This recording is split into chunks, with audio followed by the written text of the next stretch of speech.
Buenas noches, hermanos, y bienvenidos una vez más a nuestras reuniones en las que podemos seguir aprendiendo y escuchando de la palabra de Dios. En el día de hoy tenemos el mensaje dado por nuestro hermano Marcelo Migale de la iglesia de Don Bosco. Pero antes del mensaje, como siempre, vamos a tener un momento de alabanza y luego vamos a tener el mensaje y a lo último se va a cerrar la reunión con los anuncios de la semana. Antes de comenzar con la reunión, voy a tener un momento de oración. Amado Padre que estás en los cielos, gracias Padre porque podemos seguir a través de este medio, aprender de tu palabra, Señor, podemos seguir escuchando tu mensaje, Señor, podemos seguir creciendo en tus caminos. Te pedimos, Señor, por la situación en la que estamos viviendo, Señor, por esta situación de pandemia, Señor, especialmente ahora, Señor, que en Buenos Aires se volvió a cerrar todo, Señor. Te pedimos para que tú obres, Señor, para que podamos, Señor, a través de esta prueba poder seguir, Señor, acudiendo a tu palabra, Señor, acudiendo a ti, Señor. Y dejamos, Señor, todo en tus manos. En el nombre de Cristo Jesús. Amén. Aleluya, gracias, Señor. Dice la palabra del Señor que Él mismo, con voz de mando, con voz de arcángel y con trompeta de Dios, un día descenderá del cielo.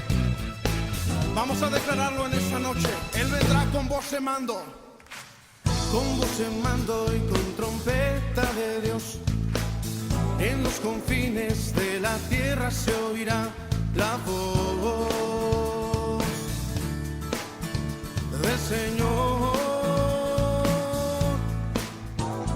Los muertos en Cristo de sus tumbas volverán, y los que vivimos en las nubes nos levantarán. El Señor, y en una nube nos encontrará, y todo ojo entonces le verá al Cordero inmolado, a Jesús el deseado. Le veremos tal cual es, en su gloria y su poder. Señor, anhelamos ese día cuando te veremos en tu gloria y tu poder. Con voz en mando y con trompeta de Dios, en los confines de la tierra se oirá la voz del Señor.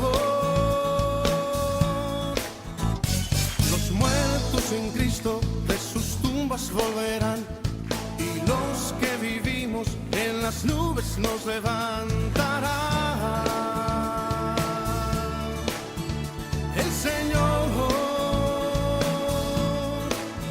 en una nube nos encontrará, y todo ojo entonces le verá al Cordero inmolado, a Jesús el deseado. Le veremos tal cual es, en su gloria y su poder. Y en una nube nos encontrarán, y todo ojo entonces le verán a Jesús el deseado. Le veremos tal cual es, en su gloria.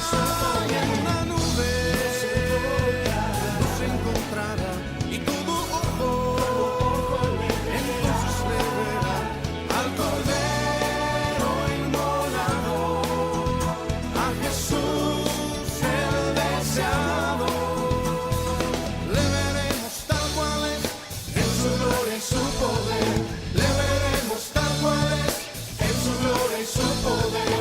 Le veremos tal cual es, en su gloria y su poder. Sí, Señor, esperamos ansiosamente ese día. Oh, esperamos verte en tu gloria y en tu poder. De un aplauso más fuerte a Él.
Buenas tardes, mis queridos hermanos. Bueno, es un gusto poder estar nuevamente con ustedes.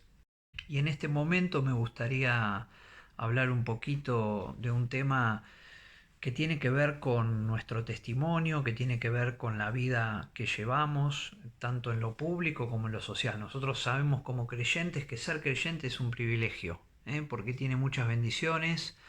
Dios nos ha regalado un montón de cosas, hemos recibido a través de su gracia cosas infinitas, invaluables, como la salvación, la vida eterna, el acceso a Dios por la oración, la familia de Dios y tantas cosas, ¿no?, que podríamos mencionar. Pero bueno, ese es el resultado de su gracia. Pero también el resultado de su gracia nos pone frente a ciertas responsabilidades. Y en esta hora a mí me gustaría hablar un poquito acerca de la responsabilidad del creyente en lo que es su vida pública y social.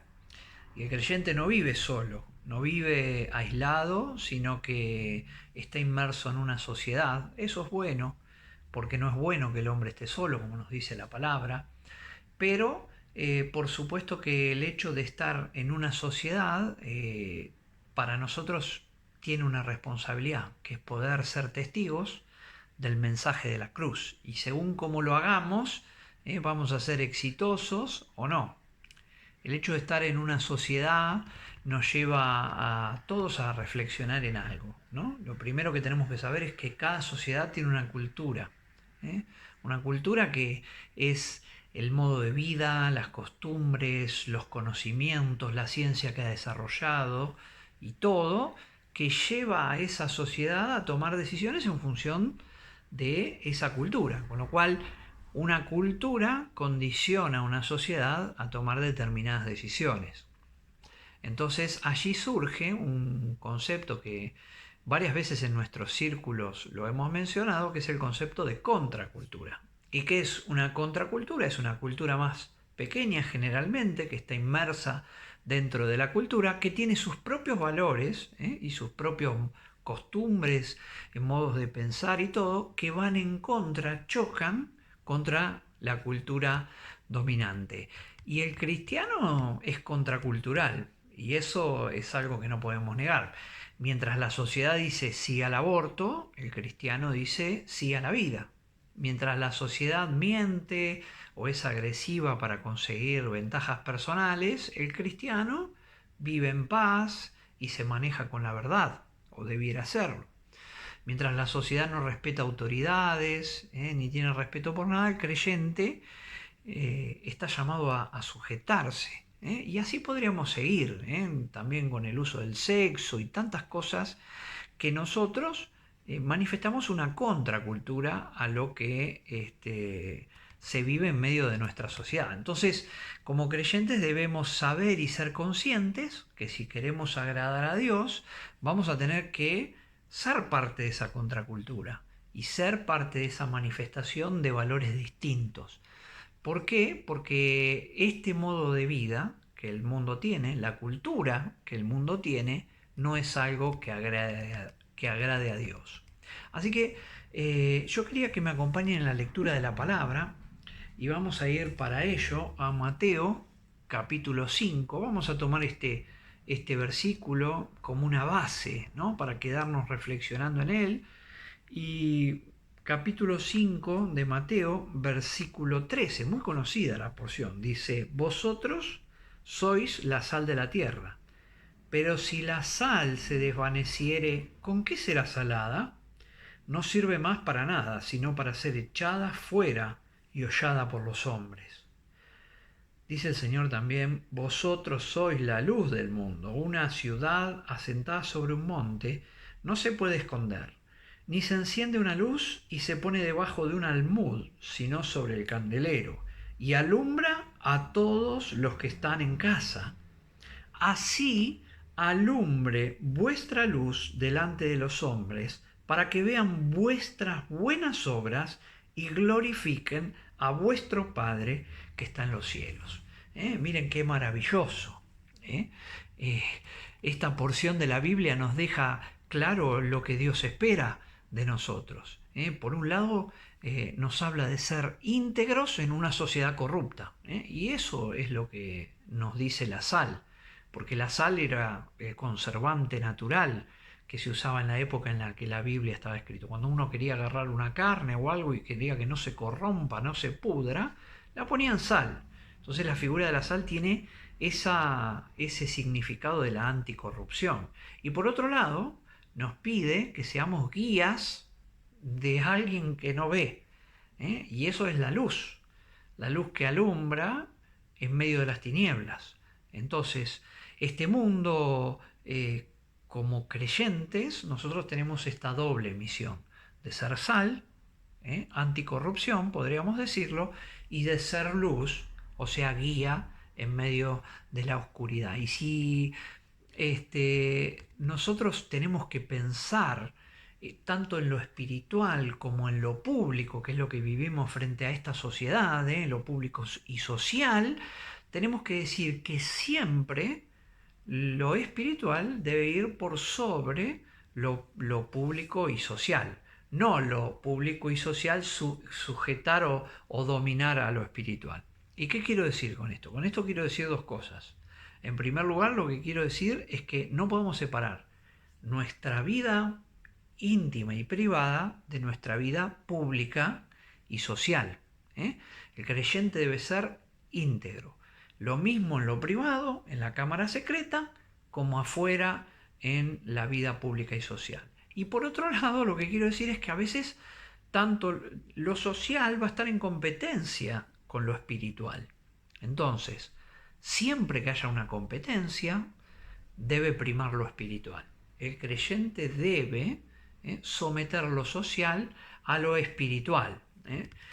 Sepamos también que hoy en día el partido de lo social, de lo público, se juega mucho en las redes sociales. Y antes eso, capaz que engañados por el estar solo frente a un teléfono, nos lleva a pensar que una cosa social pasa a ser algo privado. Sin embargo, el partido social hoy se juega mucho en la virtualidad. La pandemia ha acelerado los tiempos con los cuales nosotros ya nos comunicamos mucho con redes sociales y todo. Entonces, el campo de la virtualidad, el campo digital, podemos decirlo, juega un partido muy importante y debemos estar muy atentos.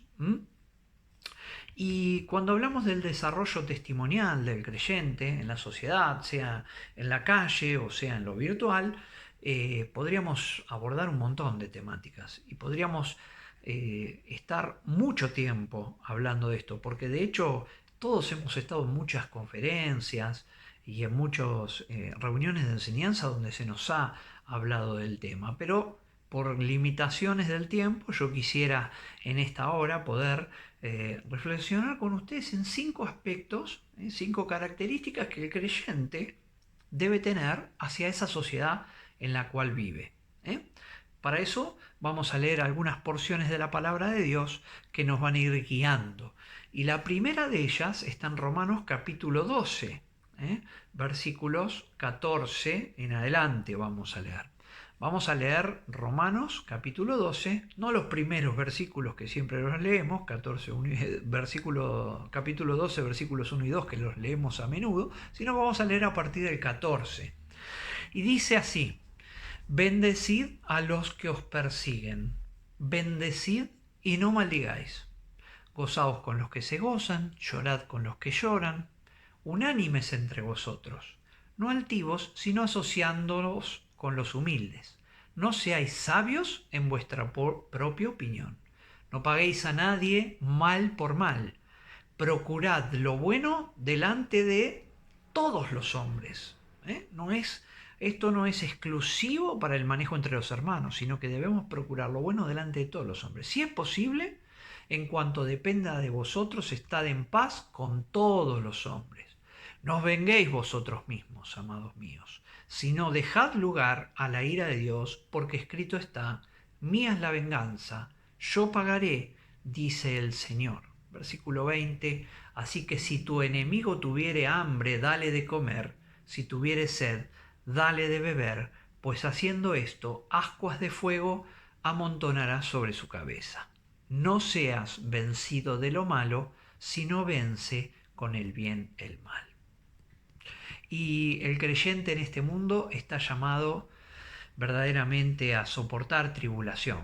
No estamos acá para hacer justicia por mano propia, aunque muchas veces nuestra carne nos invite a hacerlo, porque hay una lucha interna que cuando nos sentimos agredidos, invadidos, que nos hacen mal, queremos reaccionar, pero no estamos llamados a eso, ni a ejercer ningún tipo de venganza, sino a estar en paz para con todos los hombres. Entonces, la primer característica que quisiera resaltar, que tiene que ver con la responsabilidad del creyente en lo público, es ser un pacificador. No ser alguien contencioso, alguien pendenciero, alguien peleador, que busca pleitos, sino llamados a hacer paz. Y esto tiene que ver un poco con la enseñanza de Zarzal, porque vivimos en un mundo donde uno paga mal con mal al otro, porque es un mundo corrupto, pero el creyente no debe ser así. Mira, querido, ¿te pasan un billete falso? No lo pases. No participes de pagar el mal con mal. Te maltratan, te gritan. Ora a Dios, pedile que te dé paz, pedile que te ayude a soportar esa tribulación. Pensá que Cristo soportó la gran contradicción de pecadores, y Él encomendó la causa al que juzgaba justamente. El creyente, por supuesto, entonces, está llamado a ser pacificador. Un testimonio que irradia paz en medio de los hombres. Solo la paz que Dios puede dar, porque si fuese por nosotros, por nuestra naturaleza carnal, sin dudas que reaccionaríamos como reaccionan todos. ¿Por qué? Porque no somos mejor que otros, sino que Cristo nos ha limpiado nuestros pecados. Entonces tenemos esa ventaja, tenemos el poder del Espíritu para vencer el poder de la carne. Entonces, de esa manera debemos comportarnos de manera pacífica. Hay que dejar un poquito el ego de lado, el sentirse agredido. Pablo decía, ya no vivo yo, mas vive Cristo en mí. Eso es dejar el ego a un costado y decir, ahora vivo como Cristo quiere que vivamos. Entonces, el primer punto trata de ser pacificadores en medio de esta sociedad.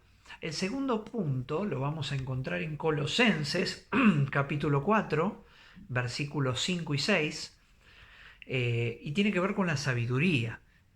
Ahora vamos a ver un poquito qué es eso. Dice, andad sabiamente para con los de afuera. Yo tengo anotado los versículos aquí, así que bueno, espero que ustedes me puedan seguir con la Biblia. Por una cuestión de practicidad yo me los anoté, ¿no? Pero dice, andad sabiamente para con los de afuera, redimiendo el tiempo. Sea vuestra palabra siempre con gracia, sazonada con sal, para que sepáis cómo debéis responder a cada uno. Y en el contexto Pablo le está pidiendo a los colosenses, y uno mira los versículos anteriores, que oren por él, para que él cobre fuerza y sepa qué decir y sepa cómo testificar y se le abran las puertas al Evangelio. Así que nos podemos dar la licencia de pensar de que el andar sabiamente tiene que ver con esto, tiene que ver con el poder utilizar nuestra vida de manera de ser testimonio hablado para otros, de poder comentarle en las oportunidades que tengamos a otros acerca de la cruz de Cristo. Por eso habla de redimir el tiempo. Pablo sabía muy bien por la experiencia personal que el tiempo era corto.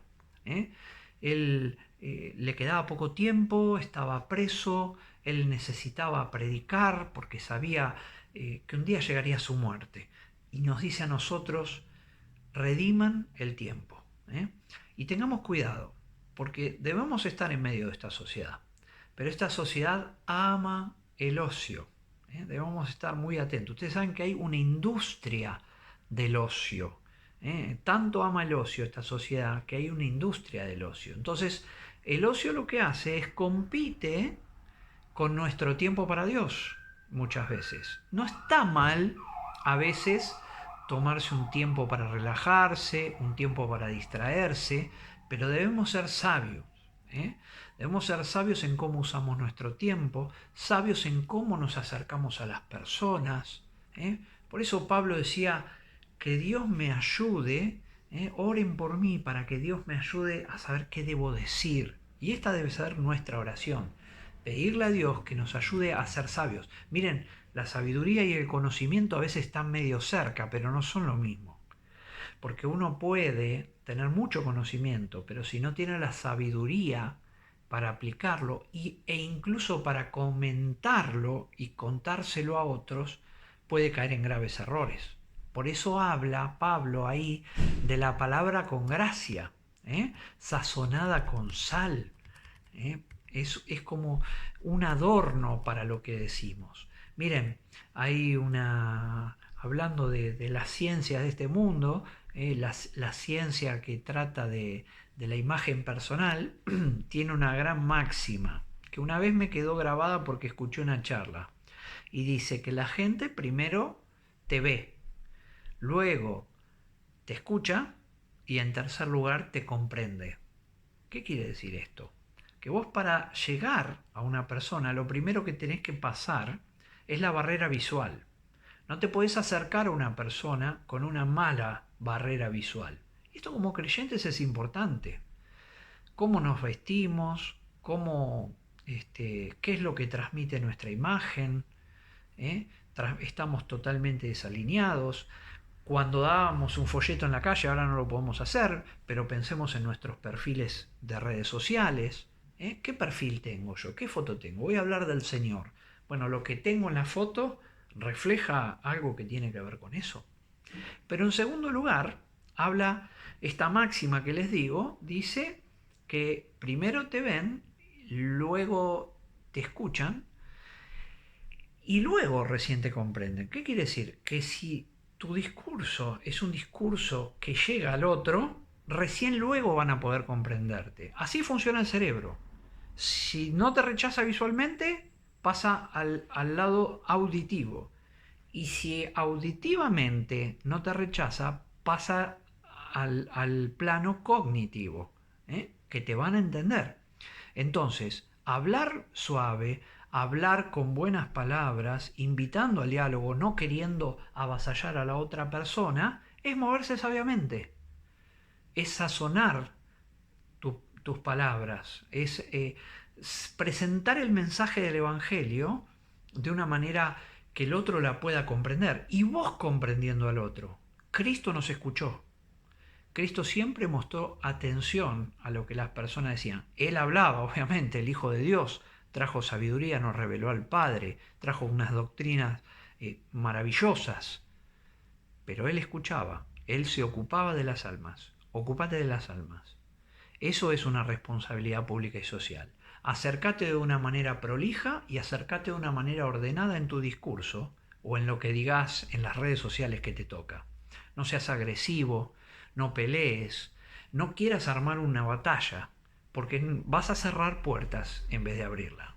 Primero te ven, luego te escuchan y recién luego te comprenden. Me quedé con esa enseñanza alguna vez y creo que es bastante importante para nuestro testificar diario. Con lo cual, entonces dijimos, primero pacificadores, segundo sabios, en tercer lugar, trabajadores y honrados. Vamos a ver 1 Tesalonicenses capítulo 4, versículos 11 y 12. Y dice así: y que procuréis tener tranquilidad y ocuparos en vuestros negocios y de trabajar con vuestras manos de la manera que os hemos mandado, a fin de que os conduzcáis honradamente para con los de afuera y no tengáis necesidad de nada. Miren qué importante. El creyente está llamado a ser un ejemplo de trabajo y honradez. Eso es algo que se mira en lo público. ¿Cómo sos? Encima sos evangélico. Muchos piensan equivocadamente que los evangélicos lo único que quieren es sacarte el diezmo. ¿Cuántas veces nos han preguntado, ¿y vos das el diezmo? Porque piensan que alguien saca tu diezmo y se lo guarda para hacer un negocio. Lamentablemente habrá algunos que habrán hecho eso, pero sabemos que que eso no es lo que está en la palabra de Dios, robarle el diezmo a las personas. Entonces está llamado a ser un ejemplo de trabajo y honradez. No es que esté mal tampoco que haya hermanos que estén sostenidos, que se dedican a la obra permanentemente, pero en líneas generales tenemos que ser ejemplos de eso, porque aparte vivimos en tiempos de los niní. Abundan los llamados niní, que son los que ni trabajan ni estudian. Seguramente ya lo habrán oído. Siendo una carga para la sociedad. Y yo he visto hermanos niní que vienen, que siempre están ahí, y no consiguen trabajo nunca, porque ningún trabajo es para ellos, y tampoco ningún curso, ninguna facultad es para ellos, y tienen que ser sostenidos y una carga. No es lo que la palabra de Dios nos exhorta a hacer, sino a que trabajemos, a que nos esforcemos, a que nos conduzcamos honradamente. Porque ¿saben una cosa? El niní también es sí, ¿saben? Porque sí gasta y sí come. Entonces, la gente mira completamente eso. Por eso es indudable que tenemos que ser muy honestos, muy honrados, trabajar de una manera honrada, justamente, ¿no? Ocupándonos en cosas buenas, no cosas ilegales. Y además cumpliendo con las cosas que tenemos que cumplir en cuanto a lo que tiene que ver con nuestro trabajo. ¿Tiene un buen pasar económico usted, hermano? Pague sus impuestos, porque para Dios eso es importante. Pague los impuestos y no haga como tantos otros que quieren evadir impuestos. Hay que pagar los impuestos. Usted tiene un oficio, es plomero, electricista, pintor. Bueno, haga una agendita y cuando dé su palabra de que va a ir, respétela. Cuando pasa un presupuesto, respételo, aunque le haya llevado un poquito más de trabajo. Porque eso es testimonial. Eso tiene que ver con lo público. La gente va a hablar de eso y usted es un hijo de Dios. ¿Usted trabaja en una casa de familia, hermana? Bueno, jamás levante un peso del piso para llevárselo, sino que diga, miren, me encontré esto. Esas cosas, a lo largo del tiempo, suman. Y suman, ¿sabe para quién? Para la gloria de Dios, no para su gloria, para la gloria de Dios. Y nunca ninguno de nosotros vamos a ser más ricos o más pobres por hacer esos pequeños saltos. Todo lo contrario, porque vamos a perder la paz y la tranquilidad de estar en la presencia de Dios. Así que pacificadores, sabios, trabajadores y honrados. En cuarto lugar, 1 Pedro 2, 11, vamos a leer allí, y dice, amados, yo os ruego como a extranjeros y peregrinos, habla Pedro a los judíos que estaban en la dispersión. Estaban en distintos lugares, distintas naciones, pero no estaban en Jerusalén.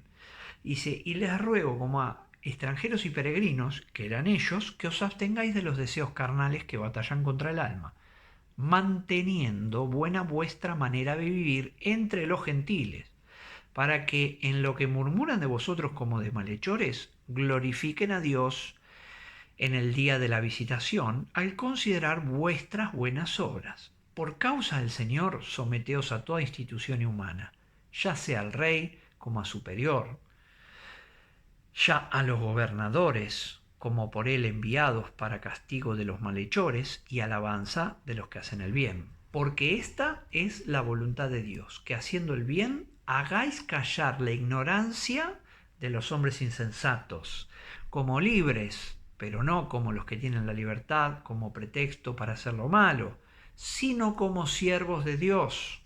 Honrad a todos, amad a los hermanos, temed a Dios, honrad al rey. Criados, estad sujetos con todo respeto a vuestros amos, no solamente a los buenos y afables, sino también a los difíciles de soportar. Y seguro que cuando leíamos esto se nos vino algún jefe difícil de soportar de nuestros trabajos, algún capataz, alguna maestra en el colegio que era difícil de soportar.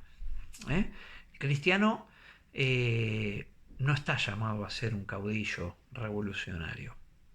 Así que si esa es su idea, le digo que revise los conceptos, porque no es lo que Dios está esperando. Pedro le escribe a judíos que estaban, como dijimos, en la dispersión, y ellos estaban medio de gentiles, Entonces ellos debían dar testimonio de lo que había pasado en sus vidas. Pero no les habla como a judíos del judaísmo, les habla como a la iglesia de Dios. Le dice, ustedes son extranjeros y peregrinos. Y nosotros somos extranjeros y peregrinos en este mundo. Somos ciudadanos del cielo y debemos estar sujetos a las autoridades como también a los superiores que nos toquen en todos los ámbitos. Nosotros no estamos llamados a oponernos a la policía, a la ley, no estamos llamados a oponernos a nuestros jefes de manera inadecuada, incorrecta. Por supuesto que siempre uno puede tener una opinión diferente y por supuesto que vamos a ver injusticias, pero el cristiano no está llamado a armar una revolución. Si usted está en su trabajo y su jefe es dudoso en cuanto a su moral o lo trata de manera que no es muy afable, como decía la palabra, usted tiene que soportar. Y en todo caso, si procure conseguir otro trabajo, pero no tiene que hacer una revolución ahí, porque usted es un cristiano que está llamado a someterse a las autoridades y a los gobernantes y a los superiores.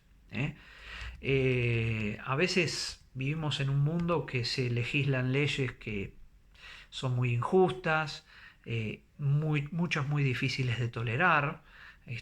Hace poquito se aprobó el aborto en la Argentina. Yo creo que la Iglesia hizo un excelente papel ahí, porque se manifestó de manera pacífica, de manera tranquila. Pero no faltaron los hermanos que quizás en las redes sociales, con argumentos a veces un poco débiles y de manera no muy correcta, se han vuelto agresivos para con los que pensaban distinto. Claro que no nos cae bien que se apruebe el aborto, pero debemos manifestarlo de la manera correcta y debemos manifestarlo con la palabra de Dios y debemos dar nuestro parecer. Este mundo es injusto y se aprobó y se van a seguir aprobando cosas que no nos gusten, pero será un día Dios el que ponga el freno y el que haga la justicia. Nosotros no tenemos la venganza en nuestras manos, la tiene Dios. Nosotros tenemos el testimonio en nuestras manos.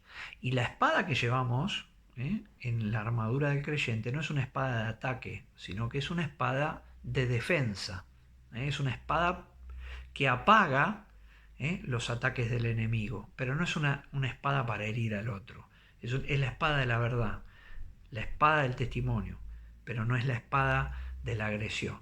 Así que creo que nosotros tenemos que hacer todo lo que está a nuestro alcance de manera pacífica.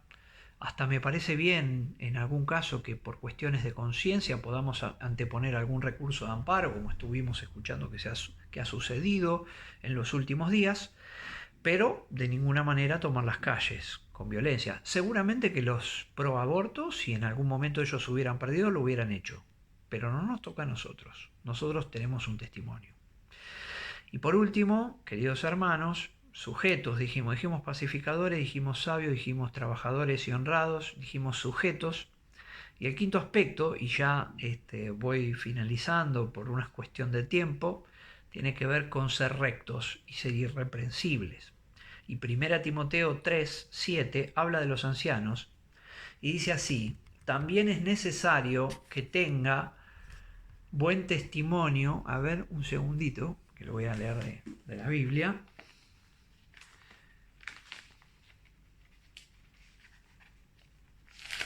Estamos en vivo y esto es lo que pasa cuando uno lo tenía planeado de otra manera.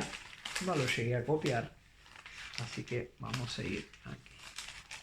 1 Timoteo 3:7 y dice: también es necesario que tenga buen testimonio de los de afuera, para que no caiga en descrédito y lazo del diablo. Y ustedes me dirán, pero ese es un requisito de los ancianos.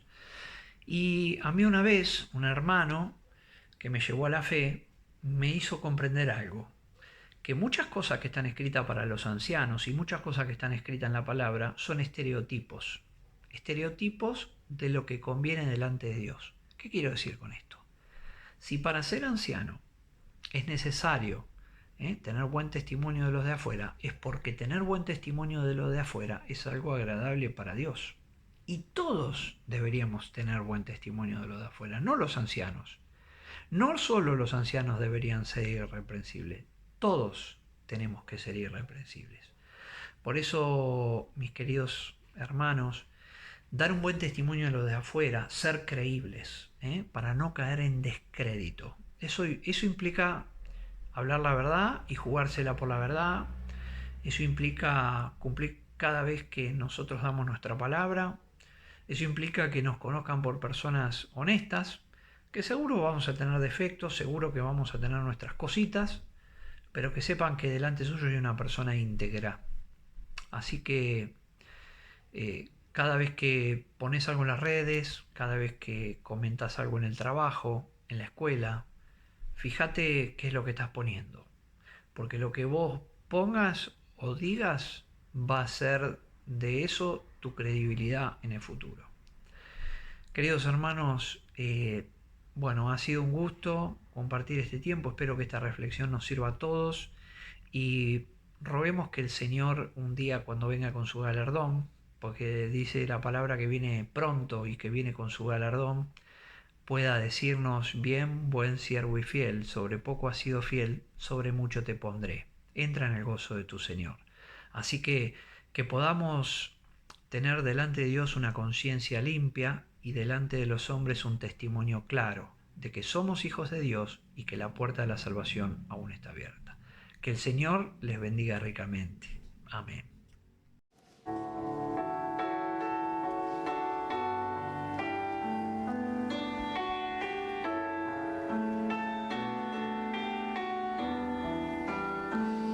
El mundo está gimiendo por afecto, en soledad va buscando amor, sin meta final ni rumbo cierto, lo domina el fracaso y el temor. Ser como Cristo, ese es mi anhelo. Deseo yo vivir como el Señor. A unos hay que darles consuelo, a otros dar las pruebas de su amor.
Bien, hermanos, una vez ya finalizada la reunión, vamos a pasar a dar los anuncios de la semana.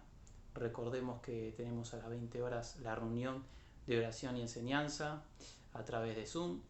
Luego tenemos el día sábado a las 19 horas el aniversario número 34 de la iglesia.